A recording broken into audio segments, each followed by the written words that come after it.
Sige. Mahal kita. Thank you so much. So, syempre, una-una sa lahat, magpapasalamat tayo kay God.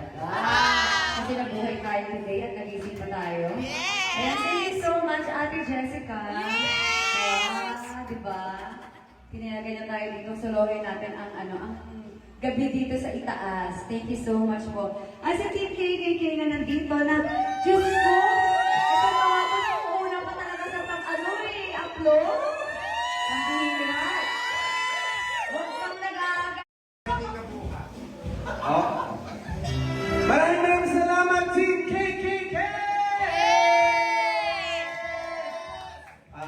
Calamari, maraming salamat sa inyong lahat and everybody here. I hope you have a good night. It's our last night sa El Nido, so let's have a good time, everybody!